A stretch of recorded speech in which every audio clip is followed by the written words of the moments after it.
दोस्तों नमस्कार।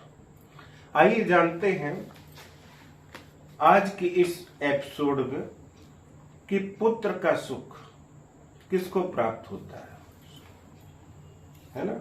पुत्र ज्यादातर सभी को है, लेकिन पुत्र से मिलने वाला सुख कितना होगा, कैसा होगा, तो आइए जानते हैं।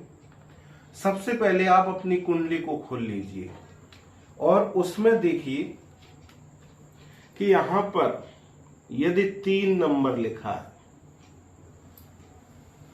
ये लग्न में 12 भाव होते हैं। 12 भाव का प्रथम भाव लग्न कहलाता है और लग्न में यदि 3 नंबर लिखा है, इसका मतलब है 3 नंबर का मिथुन राशि है ना।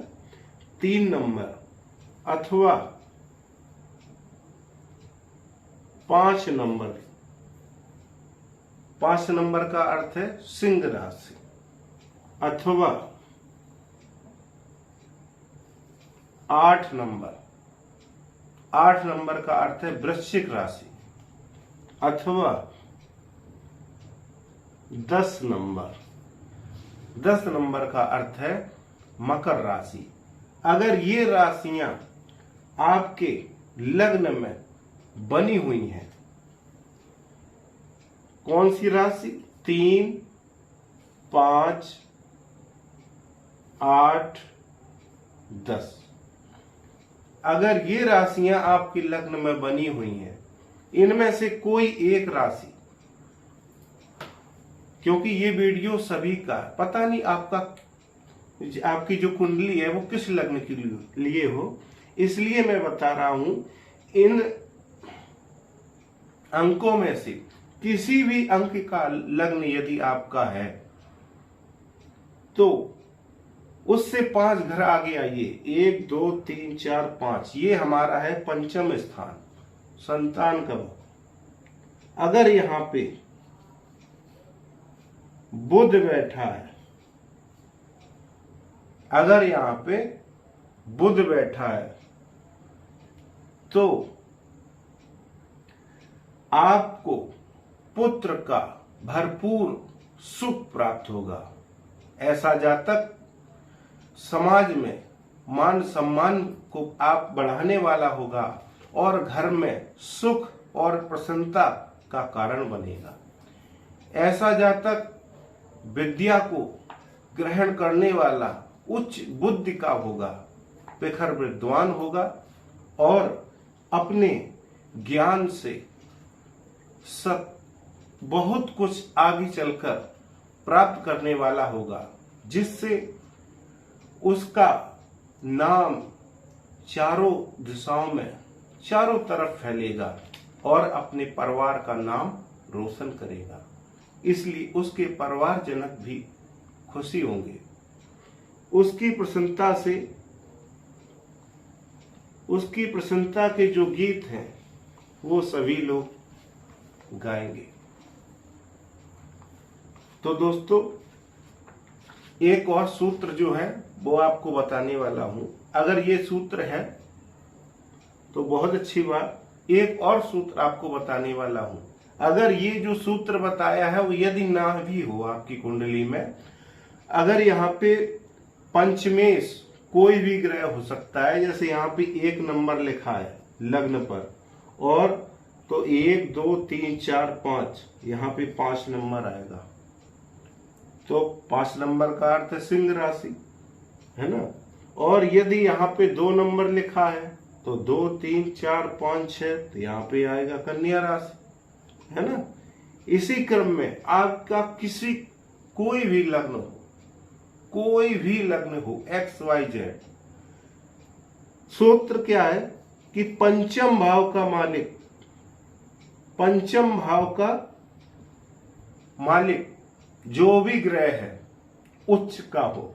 मान लीजिए आपकी मेष लग्न की कुंडली है, आपकी किसी लग्न की बनी रहे, हम मेष लग्न से आपको समझा रहे हैं। पंचम मेष लग्न की कुंडली है और पंचम भाव में सिंह राशि बनेगी, और सिंह राशि का स्वामी कौन है? सूर्य है। तो सूर्य यदि यहां पे हो जाए तो सूर्य हमारा उच्च का हो गया, और इस पर कहीं से भी गुरु की दृष्टि पड़ जाए तो गुरु यहां से अपनी 5वीं दृष्टि से देखेंगे और यहां से अपनी 7वीं दृष्टि से देखेंगे और यहां से अपनी 9वीं दृष्टि से देखेंगे। यदि ऐसा संबंध है तो जिस व्यक्ति की कुंडली में ये योग घटित होता है, वो व्यक्ति पूर्व जन्म में उसने बहुत अच्छे पुण्य कर्म किए हैं, जिसके फलस्वरूप उसको ये स्थिति प्राप्त हुई है। उसकी संतान आज्ञाकारी होगी, उसकी बात को मानने वाली होगी, उसकी संतान ज्ञानवान, गुणवान, धनी अवश्य होगी। इसी सूत्र के चलते हमने तो ये आपको सूर्य से संबंधित बताया है। आपका लग्न के हिसाब से कोई ग्रह हो सकता है। एक मान लीजिए, एक और हम कुंडली बना लेते हैं। मान लीजिए हमने वृषभ लग्न की कुंडली बना दी, तो यहाँ पे 2, यहाँ पे 3 आएगा, 4, 5, 6, तो यहाँ पे कौन? कन्या राशि आई। कन्या राशि का स्वामी बुध यदि यहां पे हो, बुध